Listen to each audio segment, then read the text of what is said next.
Olá, sejam bem-vindos a mais um episódio de Histórias de Liderança, com o livro Monge e o Executivo. Nesse capítulo, nós vamos tratar sobre as primeiras aulas dentro do mosteiro. Para que a nossa experiência seja bacana, se você quiser, você pode acelerar o vídeo mudando a velocidade nas configurações do YouTube, conforme a sua necessidade.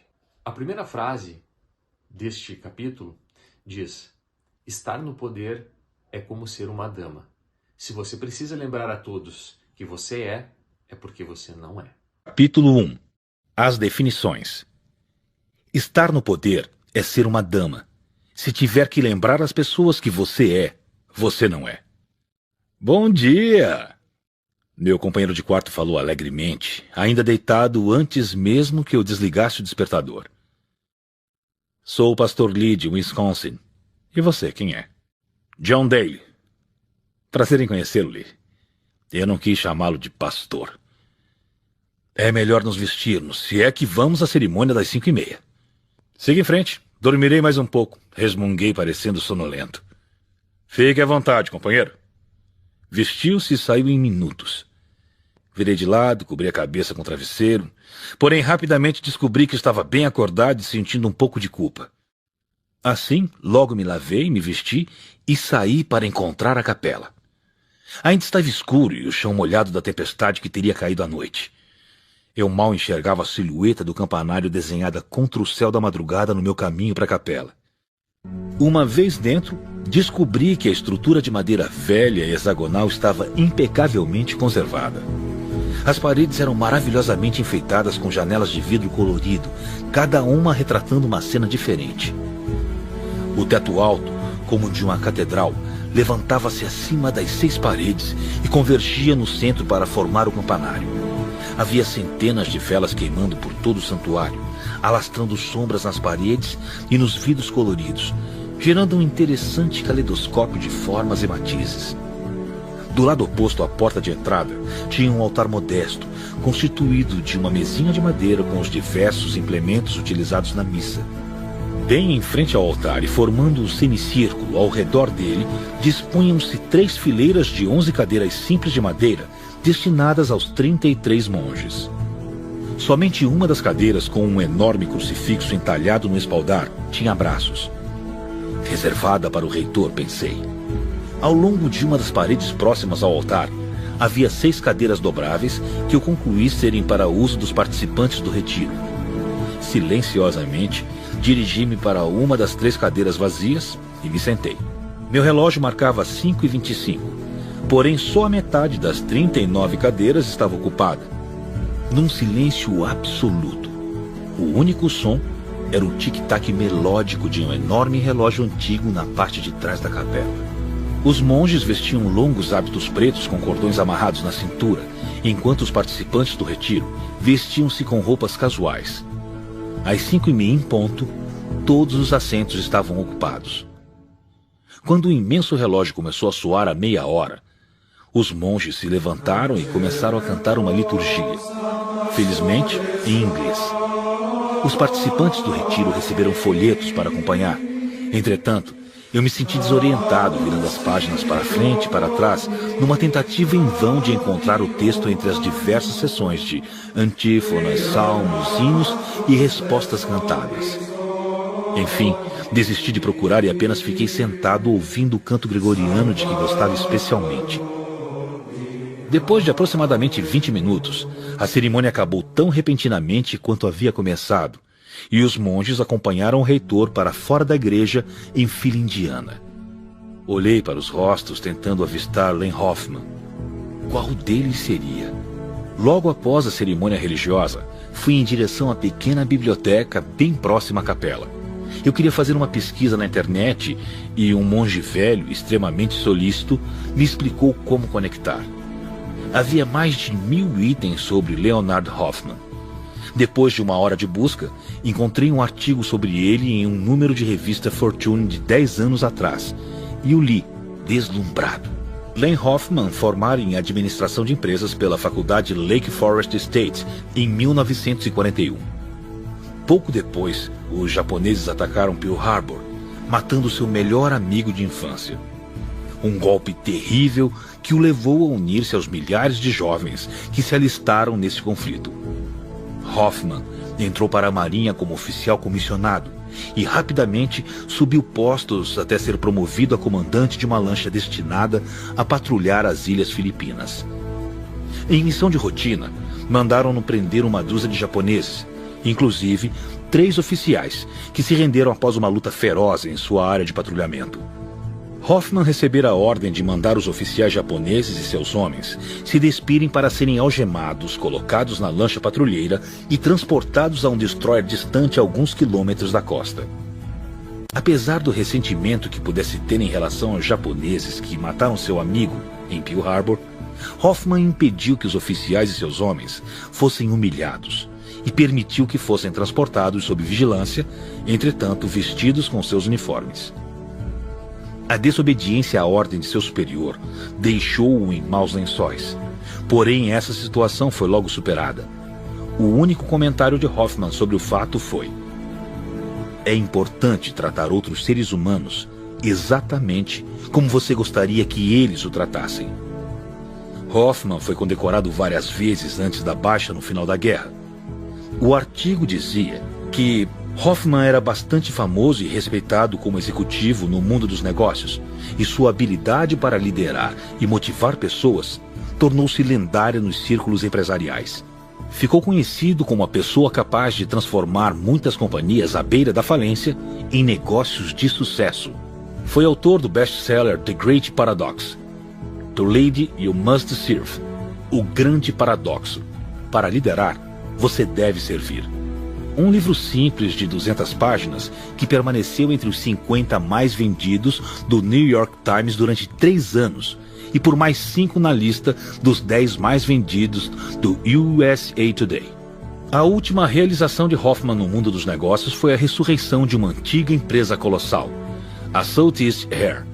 Apesar da renda anual de mais de 5 bilhões de dólares, a má qualidade dos serviços e a baixa estima dos funcionários da Southeast fizeram dela foco de zombaria na indústria aeronáutica.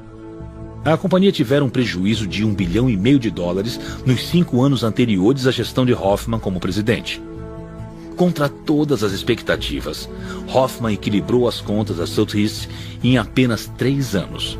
Investiu na qualidade do serviço e na pontualidade dos voos, tirando a companhia aérea do fundo do poço e levando-a para um sólido 2º lugar do setor. Muitos empregados de Hoffman, seus companheiros no exército e nos negócios, assim como alguns amigos, foram entrevistados para o artigo. Vários deles disseram espontaneamente sobre o seu amor e consideração por Hoffman. Alguns o viam como um homem profundamente espiritualizado, mesmo que não necessariamente religioso. Outros o tinham como um homem íntegro com traços de caráter altamente evoluídos, e não deste mundo. Todos se referiram à sua alegria de viver. O autor da Fortune concluía que Len Hoffman parecia ter descoberto o segredo da vida bem-sucedida, sem acrescentar qual seria. O último artigo que encontrei na internet foi numa Fortune do fim dos anos 80. Dizia que aos 60 e poucos anos, e no auge de uma carreira bem-sucedida, Hoffman demitira-se e sumira. Um ano antes, sua esposa, com quem fora casado por 40 anos, faleceu subitamente de um aneurisma cerebral, e muitos acreditavam que este acontecimento ocasionara sua partida. O artigo concluía dizendo que o desaparecimento de Hoffman era um mistério, mas havia boatos de sua adesão a uma seita secreta ou algo parecido. Seus 5 filhos, todos casados e com filhos, não informavam sobre o seu paradeiro, apenas comunicando que ele estava feliz, saudável e que desejava ficar só. Após a missa das 7h30, decidi ir até o dormitório para pegar um agasalho antes do café da manhã. Quando entrei, escutei barulho no pequeno banheiro e por isso gritei: "Tudo bem, Lee?" "Não é o Lee." Alguém me respondeu: "Estou somente consertando o vazamento do vaso sanitário." Coloquei a cabeça para dentro do banheiro e me defrontei com um monge idoso de 4 no chão, mexendo nos canos do vaso sanitário. Levantou-se devagar e me vi diante de um homem no mínimo uns 10 centímetros mais alto do que eu. Com um trapo ele limpou a mão e a estendeu para mim. "Oi, Sou o irmão Simeão. Prazer em conhecê-lo, John. Era Len Hoffman, mais velho do que na foto da internet, com o rosto enrugado, maçãs do rosto salientes, queixo e nariz proeminentes e cabelos brancos um pouco compridos. Um corpo firme e enxuto, a face levemente corada. Porém, o que mais me chamou a atenção foram seus olhos. Claros, penetrantes, de um azul profundo.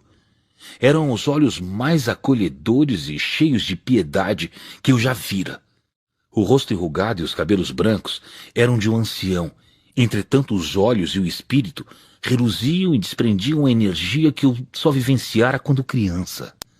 Minha mão ficou pequena em sua mão imensa e poderosa, e eu abaixei os olhos para o chão, acanhado.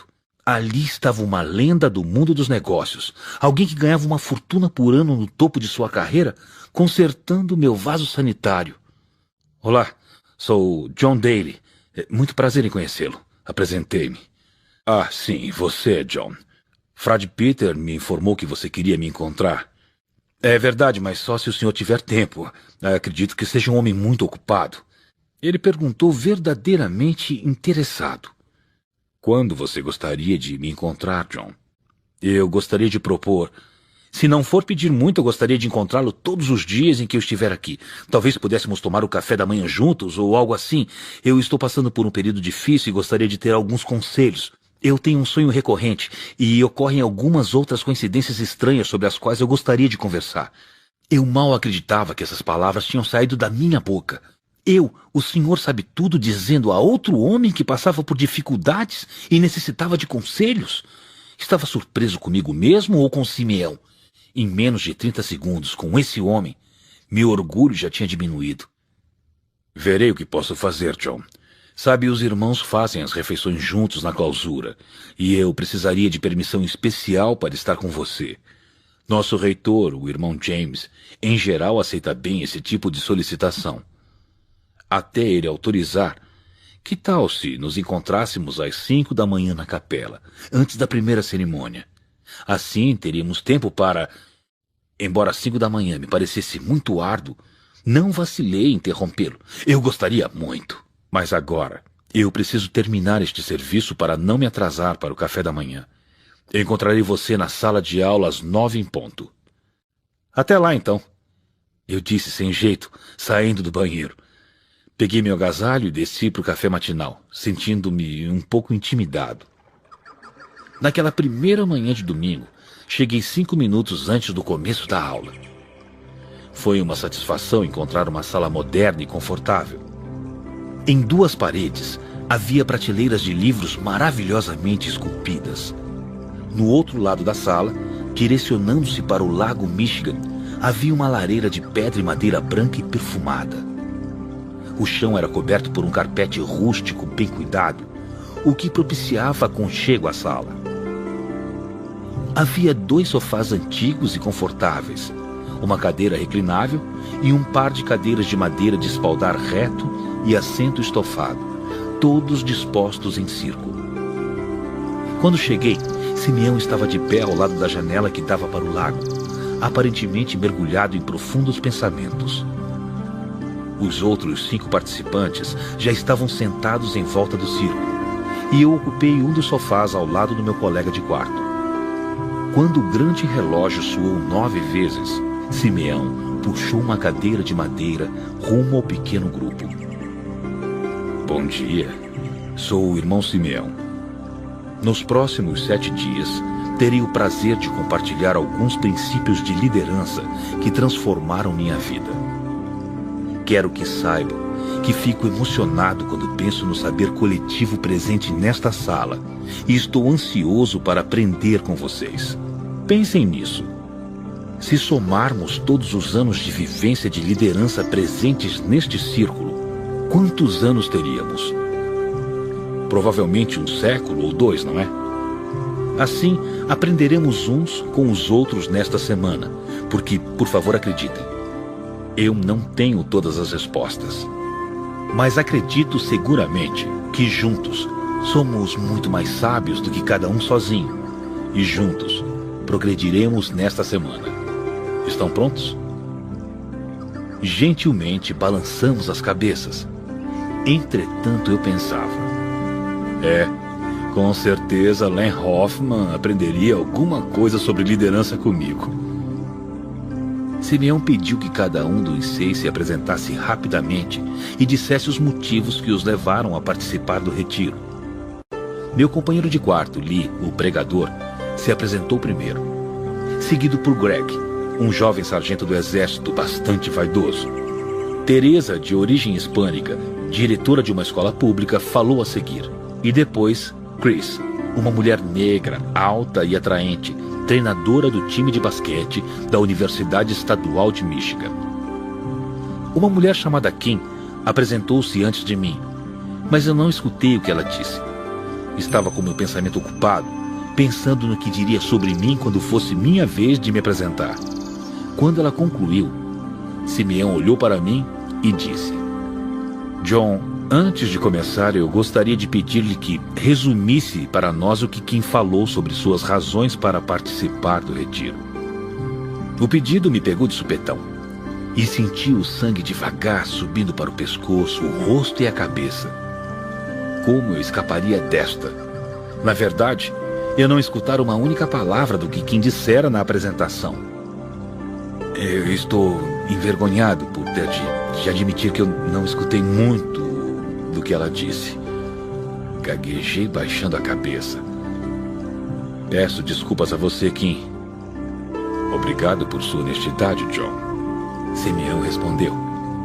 Ouvir é uma das habilidades mais relevantes que um líder pode escolher para se desenvolver.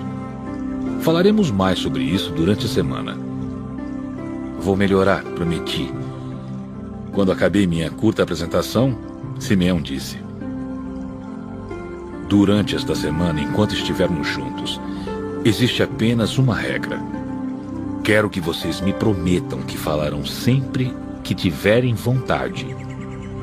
O que significa ter vontade de falar? O sargento perguntou descrente. Creio que você reconhecerá a vontade quando ela vier, Greg. Muitas vezes, é uma sensação de ansiedade que nos faz remexer na cadeira. O coração bate um pouco mais rápido ou as palmas das mãos transpiram. É aquela sensação de que você tem como ajudar. Não tentem negar nem impedir essa sensação durante esta semana, mesmo quando considerarem que o grupo pode não desejar ouvir o que vocês têm a expor.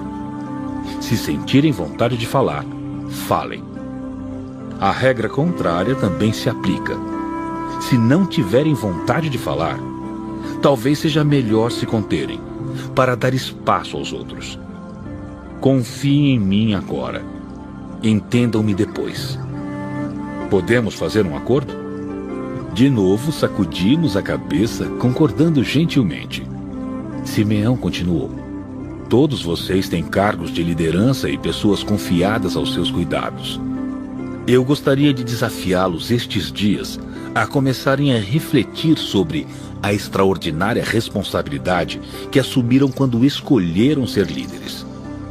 Isso mesmo. Cada um de vocês se comprometeu voluntariamente a ser pai, mãe, esposo ou esposa, chefe, treinador ou treinadora, professor ou professora, ou o que quer que seja. Ninguém obrigou vocês a desempenhar nenhum desses papéis. E vocês estão livres para deixá-los quando desejarem. No lugar de trabalho, por exemplo, os empregados passam a metade do dia trabalhando e vivendo no ambiente que vocês criam como líderes. Eu me espantava quando estava no mercado de trabalho ao averiguar a forma desagradável e até insolente com que os líderes desempenhavam essa responsabilidade. Há muita coisa em jogo e as pessoas contam com vocês. O papel do líder é extremamente exigente. Eu comecei a me sentir incomodado. Jamais pensara muito sobre o impacto que exercia sobre a vida daqueles que liderava. Mas extremamente exigente? Não estava certo disso. Os princípios de liderança que compartilharei com vocês não são novidade e nem foram inventados por mim. São tão antigos quanto as escrituras e, entretanto, são novos e revigorantes como o nascer do sol desta manhã. Esses princípios se empregam a cada um e a todos os papéis de liderança que vocês têm o privilégio de exercer. Por favor, saibam, se é que ainda não perceberam, que não é por acaso que vocês se encontram aqui nesta sala hoje. Há uma finalidade para sua presença aqui, e espero que vocês descubram durante o tempo que passarmos juntos esta semana. Enquanto ele falava, eu não pude deixar de pensar nas coincidências de Simeão, nos comentários de Rachel e na sequência de fatos que tinham me trazido ao retiro. Tenho boas e más notícias para vocês hoje, prosseguiu Simeão. A boa notícia é que eu lhes entregarei as chaves da liderança nos próximos 7 dias. Como cada um de vocês exerce o papel de líder, creio que esta seja uma boa notícia. Lembrem-se de que sempre que 2 ou mais pessoas se reúnem com uma finalidade, há uma oportunidade de exercer a liderança. A má notícia é que cada um de vocês precisa tomar decisões pessoais sobre o emprego destes princípios em suas vidas. Exercer influência sobre os outros, a autêntica liderança, está disponível para todos, mas necessita de uma enorme doação pessoal. É lamentável que a maioria dos cargos de liderança assuste as pessoas devido ao grande esforço necessário. Meu companheiro de quarto pregador ergueu a mão para falar e Simeão permitiu com a cabeça. Eu reparei que você usa muitas palavras líder e liderança e parece evitar gerente e gerência. É proposital? Boa observação, Lee. Gerência não é algo que você faça para os outros. Você gerencia o seu inventário, o seu talão de cheques, seus recursos. Você pode até gerenciar a si mesmo. Mas você não gerencia seres humanos. Você gerencia coisas e lidera pessoas. O irmão Simeão levantou-se, dirigiu-se ao quadro, escreveu liderança em cima e nos pediu que definíssemos a palavra. Depois de 20 minutos, chegamos consensualmente a esta definição. Liderança é a habilidade de influenciar pessoas para trabalharem entusiasticamente, visando atingir aos objetivos vistos como sendo para o bem comum. Simeão voltou para sua cadeira e disse: uma das palavras-chave é que definimos liderança como uma habilidade. E eu concordei com isso. Uma habilidade é apenas uma capacidade obtida. Afirmo que liderança, influenciar os outros, é uma habilidade que pode ser aprendida e desenvolvida por alguém que tenha a vontade e pratique as ações apropriadas. A segunda palavra-chave de nossa definição é influência. Se liderar é influenciar os outros, como desenvolver esta influência?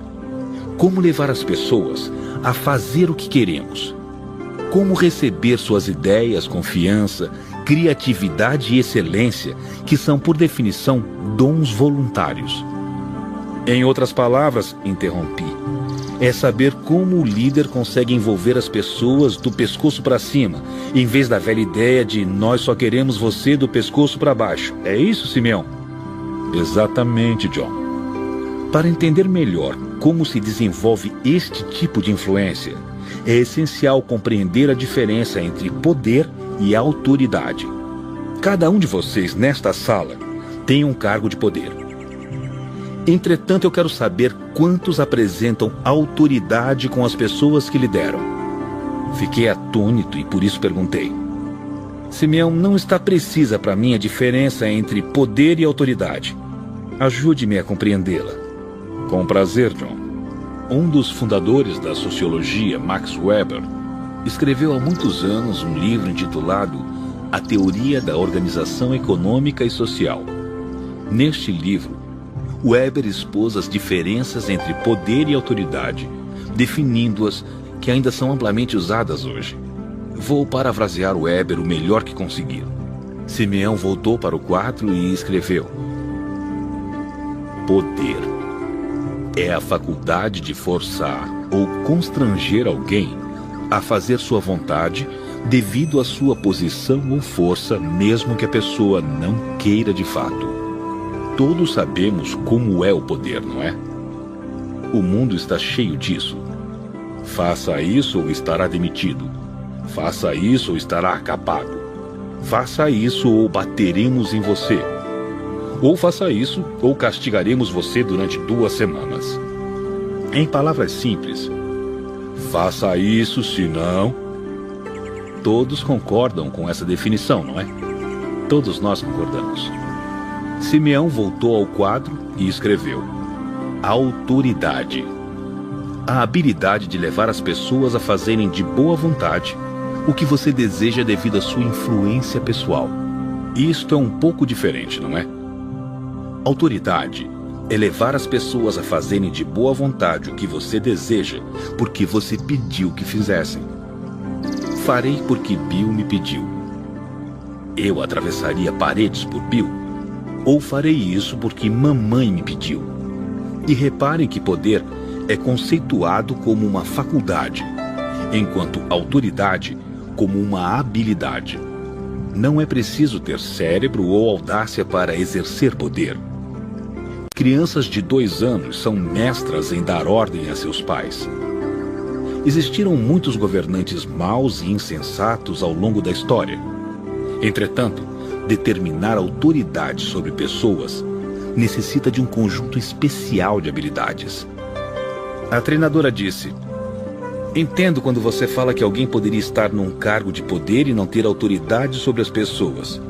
Ou, ao contrário, uma pessoa poderia ter autoridade sobre os outros sem estar numa posição de poder. A meta seria, então, que uma pessoa no poder também tivesse autoridade sobre as pessoas. Esta é uma maneira admirável de abordar a questão, Chris. Outra maneira de diferenciar poder de autoridade é lembrar que o poder pode ser vendido e comprado, dado e tomado. As pessoas podem ser colocadas em cargos de poder porque são parentes ou amigas de alguém, porque herdaram dinheiro ou poder. Isto jamais ocorre com a autoridade. A autoridade não pode ser comprada nem vendida, nem dada ou tomada. A autoridade diz respeito a quem você é como pessoa, a seu caráter e a influência que estabelece sobre as pessoas. Isso pode funcionar em casa ou na igreja, mas nunca funcionaria no mundo real, anunciou o sargento. Simeão quase sempre se referia às pessoas pelo nome. Vejamos se isso é realmente verdade, Greg. Em nossas casas, por exemplo, gostaríamos que nossa esposa e filhos correspondessem ao nosso poder ou à nossa autoridade? A nossa autoridade, obviamente, disse a diretora. Simeão reagiu. Mas por que isso é tão óbvio, Teresa? O poder seria suficiente, não é? Leve o lixo para fora, filho, ou você vai apanhar. É claro que o lixo iria para fora imediatamente. Quem que só na segunda vez que falou, eu fiquei sabendo que era enfermeira-chefe do Centro Neonatal do Hospital Providence, no sul do estado, interrompeu dizendo: sim, mas por quanto tempo? Logo esse filho crescerá e se revoltará. Isso mesmo, Kim. Porque o poder danifica os relacionamentos. Você é capaz de obter alguma vantagem do poder e até realizar coisas. Porém, com o decorrer do tempo, ele se torna muito prejudicial para os relacionamentos. O fenômeno que acontece frequentemente com os adolescentes, que denominamos de rebelião, é muitas vezes uma reação ao poder que os dominou dentro de suas casas por muito tempo. O mesmo acontece com os negócios. A inquietação de um empregado é muitas vezes uma rebelião dissimulada. Repentinamente, senti aversão ao pensar no comportamento do meu filho e no movimento sindicalista lá na fábrica. É claro, Simeão prosseguiu, que a maioria das pessoas prudentes concordaria que liderar com autoridade é importante em nossas casas. Mas que tal uma instituição de voluntários? Lee, você é pastor de uma igreja e tem de lidar com vários voluntários, é isso? Sim, realmente, o pregador respondeu. Você diria, Lee, que os voluntários têm mais probabilidade de responder ao poder ou à autoridade? Sorrindo, Lee afirmou: se utilizarmos o poder com os voluntários, certamente eles não ficariam conosco por muito tempo. Certamente que não ficariam. Simeão continuou. Eles apenas são voluntários em uma organização que atenda às suas necessidades. Então, que tal o mundo dos negócios? Lidamos com voluntários no mundo dos negócios? Tive de pensar nisso por um momento. Minha reação inicial foi responder: é verdade, eles não são voluntários. Mas Simeão me fez refletir. Pense nisso. Podemos alugar suas mãos, braços, pernas e costas, e o mercado nos ajudará a determinar o aluguel a pagar. Mas será que eles não são voluntários no sentido literal da palavra? Eles têm liberdade para sair? Podem atravessar a rua e ir ao encontro de outro empregador que lhes pague mais 50 centavos por hora? Ou até 50 centavos menos se realmente não se simpatizam conosco? Certamente que sim. E o que é que você me diz dos seus corações, mentes, compromisso, criatividade e ideias? Esses dons não são voluntários? Você pode determinar ou exigir compromisso, excelência, criatividade? A treinadora contestou. Simeão, creio que você está vivendo numa terra de sonho. Se você não exercer poder, as pessoas pisarão na sua cabeça. Talvez, Cris. E apesar de você considerar que eu estou sonhando, saiba que entendo que há vezes em que se é necessário exercer o poder. Seja para impor limites em nossas casas ou para despedir um mau empregado, há ocasiões em que necessitamos de poder. O que estou dizendo é que quando precisar exercer o poder, o líder deve refletir sobre as razões que o forçaram a recorrer a ele. Concluímos que tivemos que recorrer ao poder porque nossa autoridade foi rompida. Ou, ainda pior, talvez não tivéssemos nenhuma autoridade. Mas o poder é a única coisa que as pessoas obedecem, o sargento persistiu.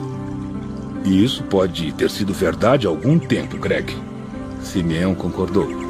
Mas hoje em dia, as pessoas reagem ao poder de modo bem diferente do que costumavam.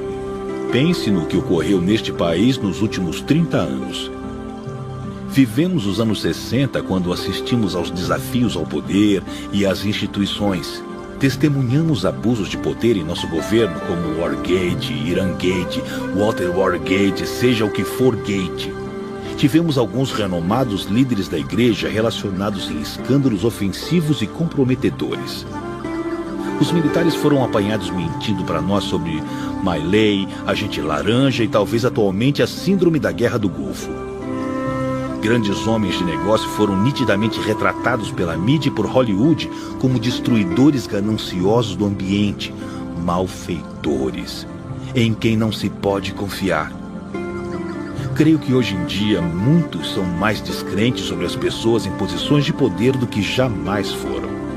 O pregador interrompeu. Estive lendo no USA Today semana passada que há 30 anos, 3 em 4 pessoas diziam confiar no governo. Hoje essa estatística caiu para 1 em 4. Não é necessário comentar mais nada, eu creio. Tudo isso é muito bom e bonito na teoria, a treinadora disse. Porém, se como você afirma, a autoridade e influência são um caminho para fazer as coisas prosseguirem, como determinar autoridade com os diferentes tipos de pessoas com as quais lidamos hoje? Paciência, Cris, paciência. Simeão respondeu com uma risada. Em breve estaremos cuidando disso. O sargento olhou no relógio e interrompeu. Simeão, sinto vontade de falar. Assim como um bom aluno, falarei. Podemos prorrogar para depois para que eu possa ir ao banheiro? Tínhamos 3 refeições principais por dia. Café da manhã às 8h15, após a missa matinal. Almoço às 12h30, depois da cerimônia do meio-dia. E jantar às 6 horas, após as vésperas da tarde. A comida era simples e gostosa, e servida por um frade simpático e muito atencioso chamado Irmão André. Para minha surpresa, participei de cada uma das 5 cerimônias diárias durante a minha semana no mosteiro. O dia começava com a cerimônia matinal às 5h30 e terminava às 8h30. Geralmente, as cerimônias duravam de 20 a 30 minutos cada uma, com um ritual levemente variado, de acordo com o horário. Inicialmente, eu considerava as cerimônias um pouco monótonas. Mas à medida que a semana passou, me surpreendi aguardando realmente pela seguinte delas. As cerimônias tinham o dom de me auxiliar na concentração em mim e no dia, e me deixavam tempo para refletir, algo que eu não fazia há muitos anos. Meu companheiro de quarto e eu nos dávamos muito bem. Descobri que Lee era uma pessoa sincera, sem muita pretensão, ao contrário de alguns tipos religiosos que eu conhecera no passado. Embora não passássemos muito tempo juntos, compartilhávamos pensamentos antes de nos recolhermos no fim do dia. Geralmente estávamos tão cansados que caíamos logo no sono. Estou certo de que não teria um melhor colega de quarto. Como esperado, os 6 participantes do retiro vinham de variados setores. Entretanto, tinham em comum o cargo de liderança que exercíamos em nossas respectivas organizações. Todos éramos responsáveis por outras pessoas. O dia se estruturava em torno das 5 cerimônias religiosas, 3 refeições e 4 horas de instrução com pequenos intervalos. Geralmente passávamos o tempo restante lendo, conversando, passeando pelas bonitas imediações ou descendo os 243 degraus para um passeio na praia às margens do Lago Michigan. Durante a sessão da tarde, Simeão solicitou que escolhêssemos um parceiro. Kim sorriu para mim e me juntei a ela, decidido a ouvi-la dessa vez. Vamos pensar mais um pouco nessa questão da autoridade ou influência, se preferirem, com os outros. Eu gostaria que cada um pensasse numa pessoa, viva ou morta, que exerceu autoridade sobre vocês, da maneira como constituamos a autoridade hoje cedo. Pode ser um professor, um treinador, um pai, cônjuge, chefe, seja quem for. Pensem em alguém que teve ou tem autoridade sobre suas vidas. Alguém por quem vocês atravessariam paredes. Instantaneamente pensei em minha mãe, que morrera havia 10 anos. Agora, com o parceiro, Simeão prosseguiu, eu gostaria que vocês enumerassem as virtudes de caráter que essa pessoa possuía ou possui. Apenas escrevam essas virtudes como se fosse uma lista de compras e juntem suas 2 listas. Então reduzam a lista para 3 a 5 virtudes que consideram essenciais para o desenvolvimento da autoridade com pessoas de acordo com sua vivência de vida. Para mim, a atividade foi fácil porque minha mãe teve imensa influência em minha vida e eu gostaria de fazer mais do que atravessar paredes por ela, se possível. Rapidamente escrevi paciente, responsável, bondosa, cuidadosa, confiável. E passei a folha para Kim. Eu me surpreendi ao descobrir que a lista de Kim era muito parecida à minha. Ela escolhera uma antiga professora de ensino médio que provocara grande impacto em sua vida. Simeão foi para o quadro e solicitou a lista de cada grupo. Novamente fiquei espantado com a semelhança das listas. As principais respostas foram honestidade, confiabilidade, bom exemplo, cuidado, compromisso, bom ouvinte. Conquistava a confiança das pessoas. Tratava as pessoas com respeito. Encorajava as pessoas. Atitude positiva e entusiástica. Gostava das pessoas. Simeão deixou o quadro destacando: excelente lista, excelente lista.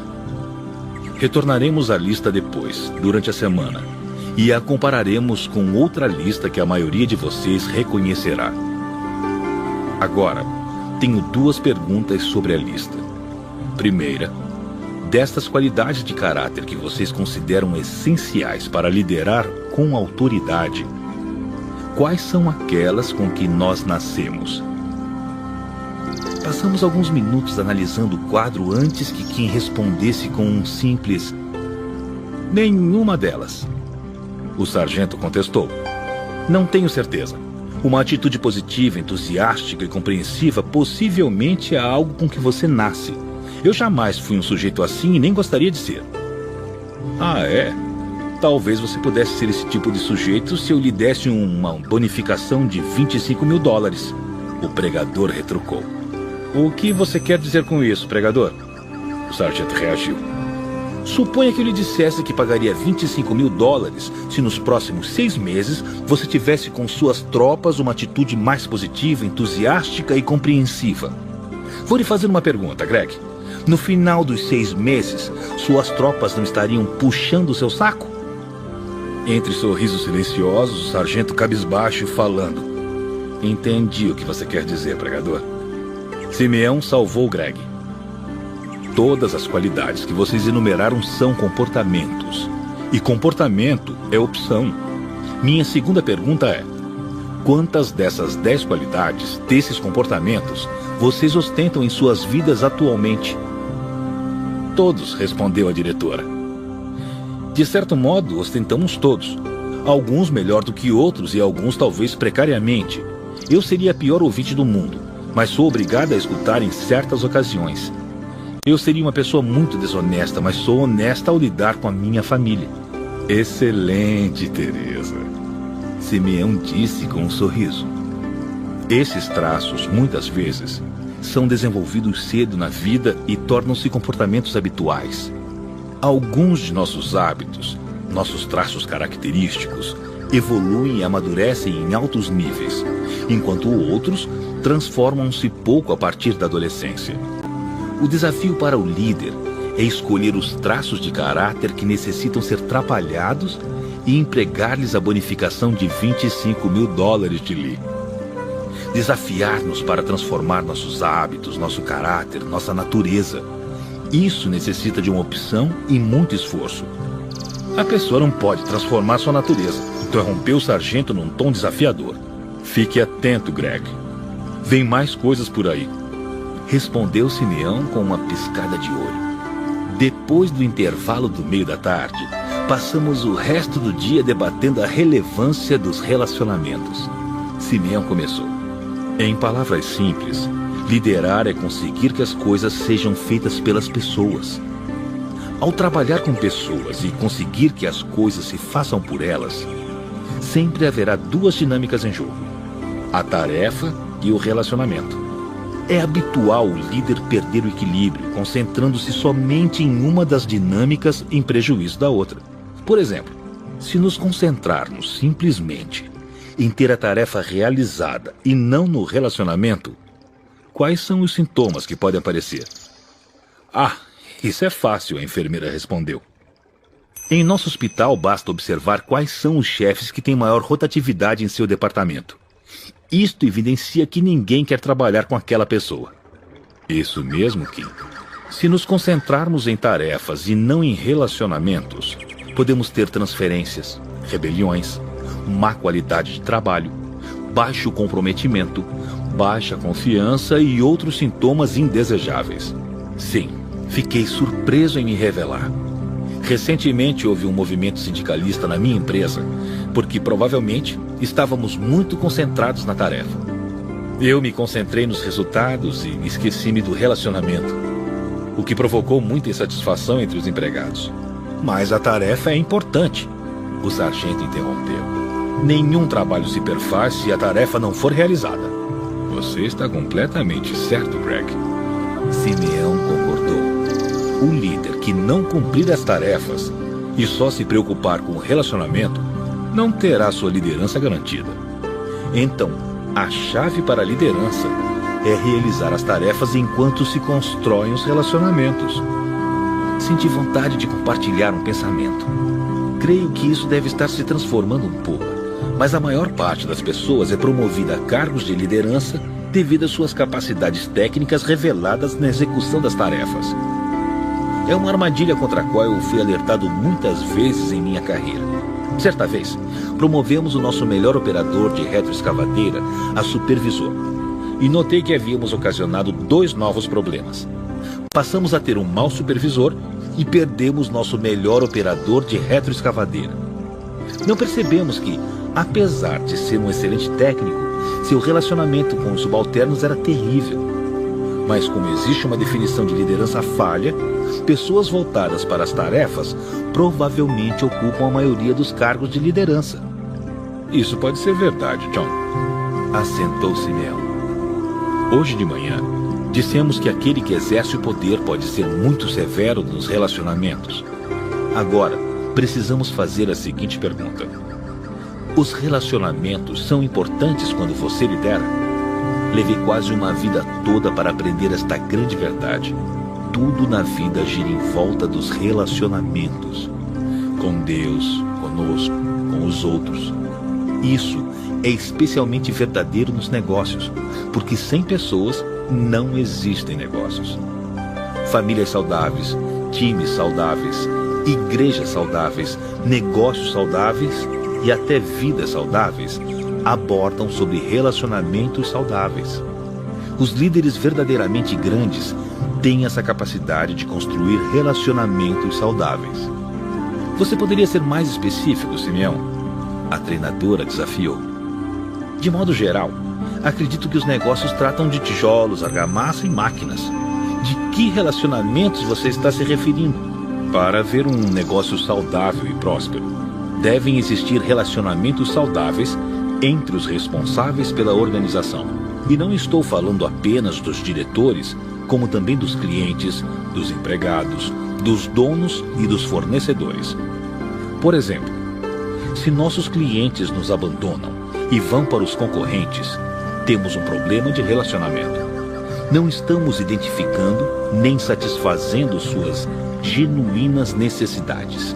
E a regra número 1 dos negócios é: se não atendermos às necessidades de nossos clientes, alguém o fará. Acrescentei: sim, a antiga prática de convidar o cliente para jantar e assim conseguir o pedido está ultrapassada.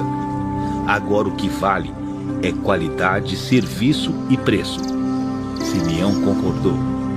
Isso mesmo, John. Satisfazer as reais necessidades do cliente. O mesmo se aplica aos empregados.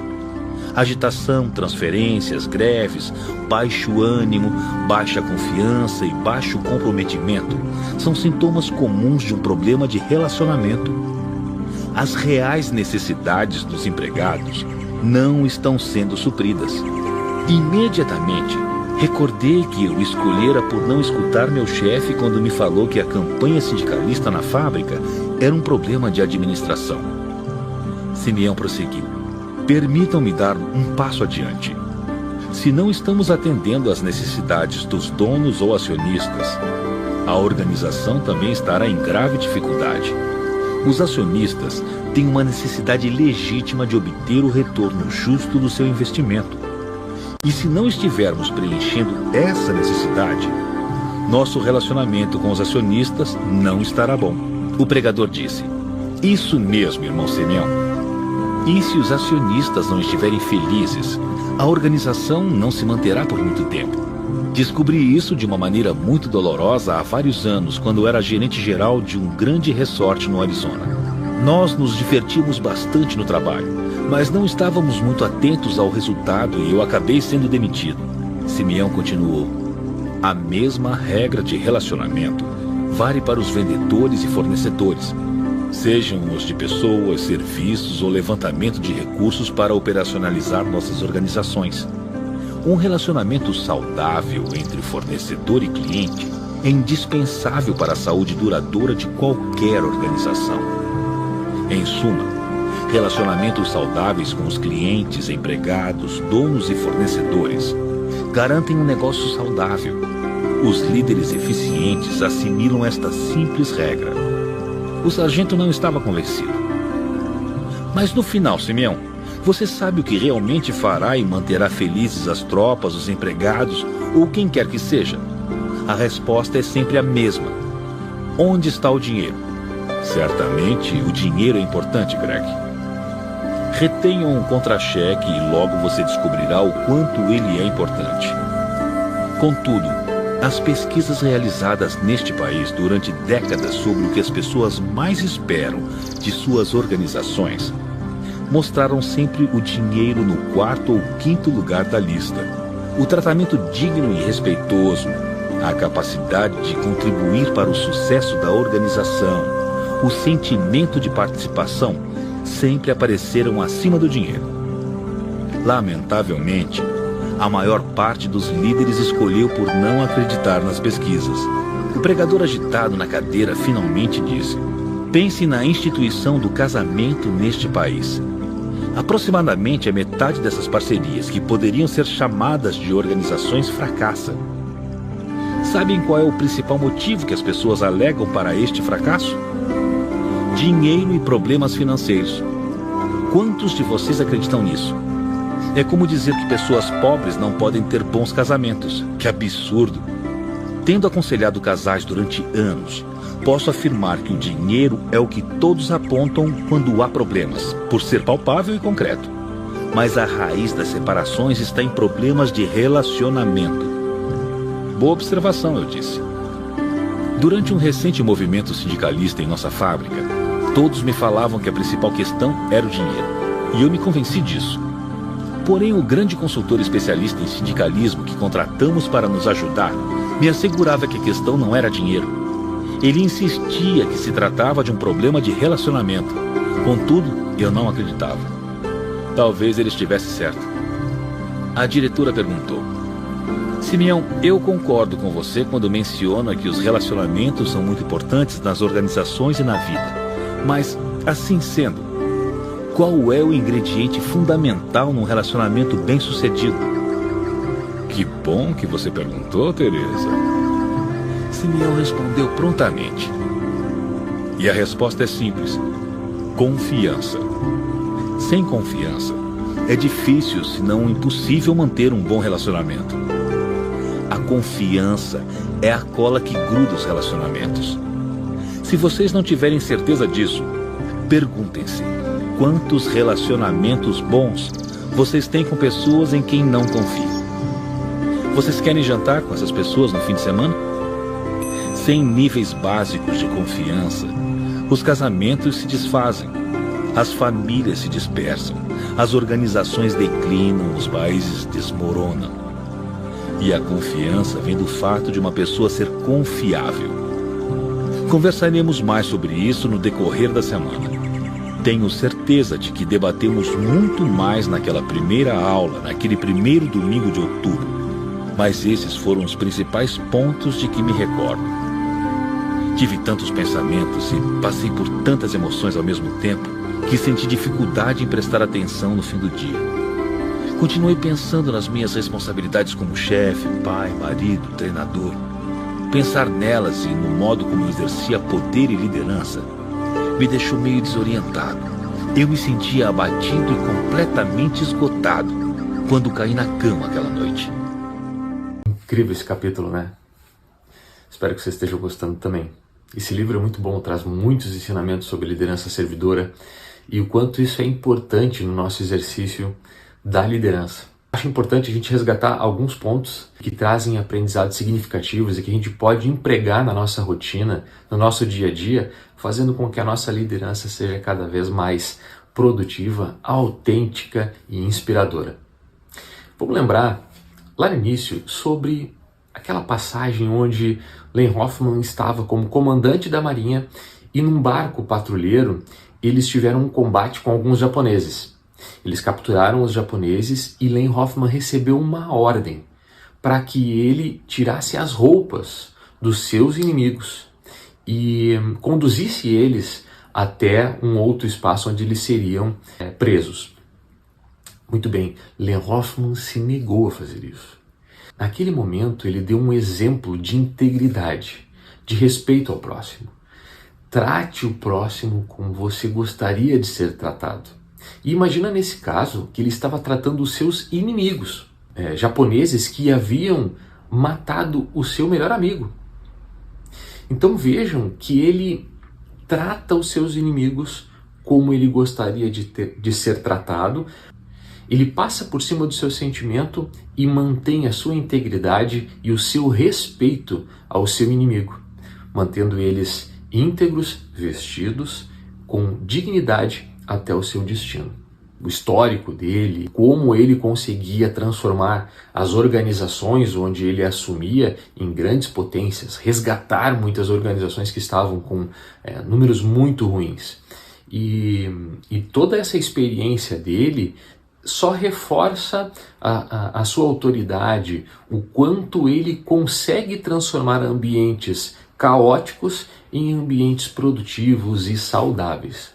Um outro ponto interessante é sobre os relatos das pessoas que trabalharam com Hoffman. As características de Hoffman, algumas delas chamam muito a atenção, mas eu quero fazer um destaque sobre o fato de os seus liderados terem ele como um homem altamente espiritualizado, mas não necessariamente religioso.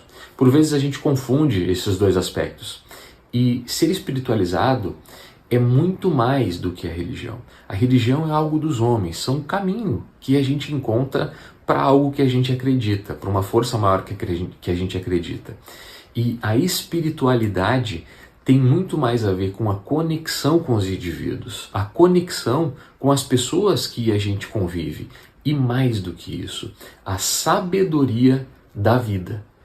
Ele está ansioso para aprender naqueles dias que as aulas irão acontecer com as pessoas que estão ali, com os alunos.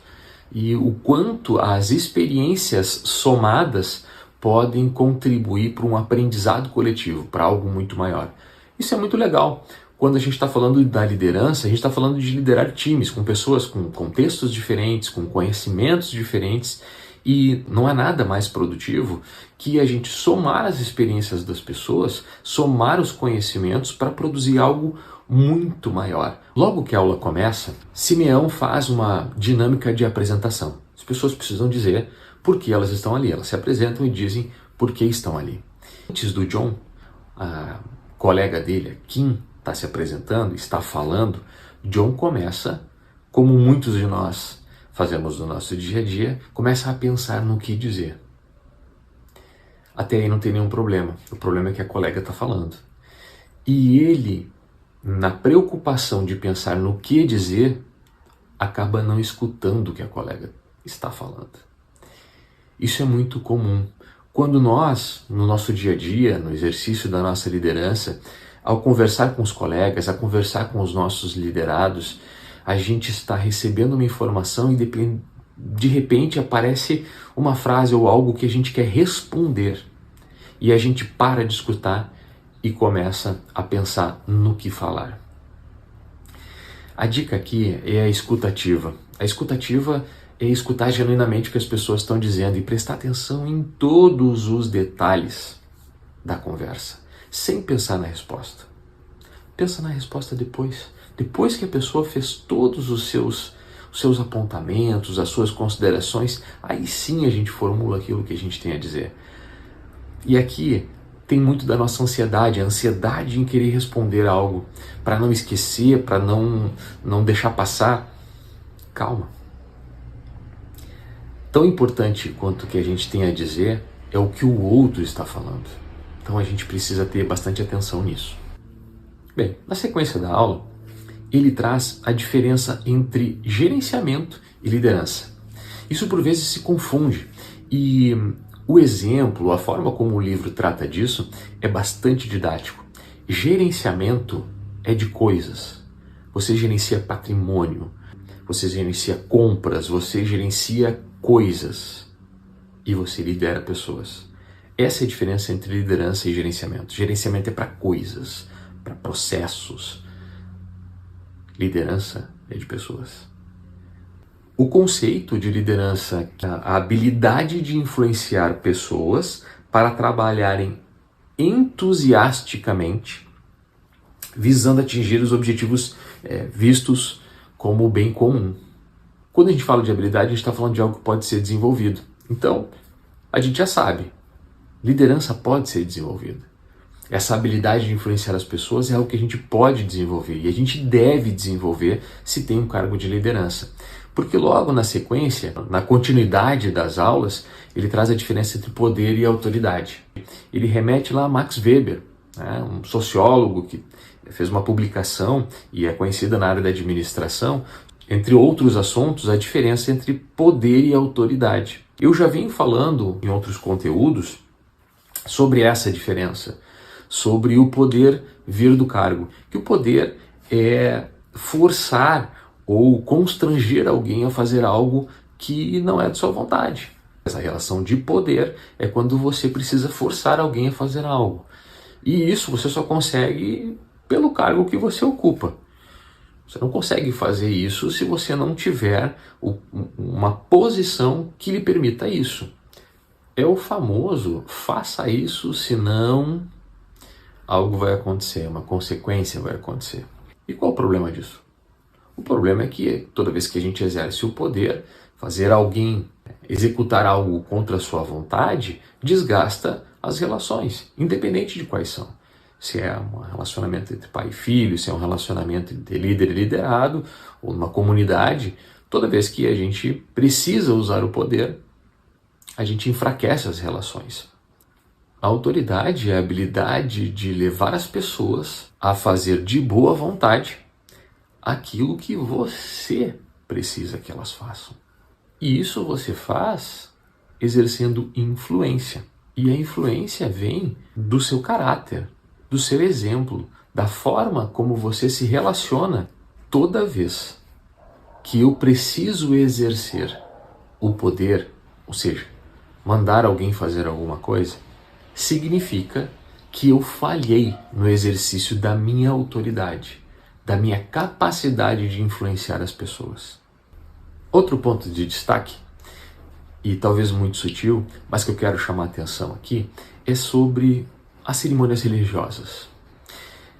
Independente de religião, independente de qualquer cerimônia ou culto, o fato do nosso personagem se dedicar 30 minutos em 3 sessões por dia para esse ato religioso, isso leva ele a melhorar a sua capacidade de concentração. A vida contemporânea, pela sua complexidade, pela sua rapidez, pela velocidade como as coisas acontecem, a gente tem perdido cada vez mais a nossa capacidade de concentração. E quando a gente perde a capacidade de concentração, a gente começa a falhar em vários aspectos, mas especialmente na escuta ativa, que citamos lá atrás. Porque imagine vocês, como que eu vou ouvir uma pessoa, escutar ativamente ela, se eu não consigo me concentrar? Se minha cabeça não para, com pensamentos de toda ordem, sendo influenciado a não me dedicar àquela conversa. Exercite a capacidade de concentração. Isso vai te ajudar no teu dia a dia, para várias coisas, mas especialmente para esse ponto, para a escuta ativa. E a escuta ativa é algo que ajuda muito na liderança. Olha que legal, quando Len Hoffman pede para os seus alunos para que pensem em alguém que exerce autoridade sobre eles. Pensa aí você também. Pensa em alguém que exerce autoridade sobre você. E depois pensa nas características, como no livro. Você vai ver que são comportamentos, são características que nos levam a criar uma relação com essa pessoa que exerce autoridade sobre nós. Algumas características muito legais. Honestidade, confiabilidade, o bom exemplo, cuidado, compromisso, bom ouvinte, conquistava a confiança das pessoas, tratava a todos com respeito, encorajava as pessoas, atitude positiva e entusiástica. E o melhor de todos, gostava de pessoas, gostava das pessoas. Não tem como ser líder se você não gosta de pessoas. É melhor você procurar fazer outra coisa, porque líder você não vai conseguir. Você precisa gostar de gente. Depois, eles abordam um assunto bastante importante que é sobre as reais necessidades, atendimento às reais necessidades das pessoas. E ele fala também de outras partes interessadas, como clientes, como acionistas, como fornecedores. Enfim, ele cita diversas partes interessadas e a importância da gente atender às reais necessidades destas pessoas. Para um processo de gestão e de gerenciamento, isso é muito importante, porque você só se mantém numa posição quando atende às reais necessidades de todas as partes interessadas. A liderança, ela sim, deve atender às necessidades das partes interessadas, mas especialmente das pessoas do time. E ao longo do livro a gente vai ver que isso não significa atender às vontades. Vontade é diferente de real necessidade. Atender a necessidade é de fato que as pessoas precisam. que elas precisam para trabalhar, o que elas precisam para ter um ambiente agradável, positivo, um ambiente saudável. É o que elas precisam, não as suas vontades. Chegamos ao fim desse capítulo. Eu queria agradecer a você por estar aqui conosco, acompanhando, e acreditamos que este material, que este conteúdo, poderá de alguma forma contribuir com a sua jornada de liderança e gestão. Até mais!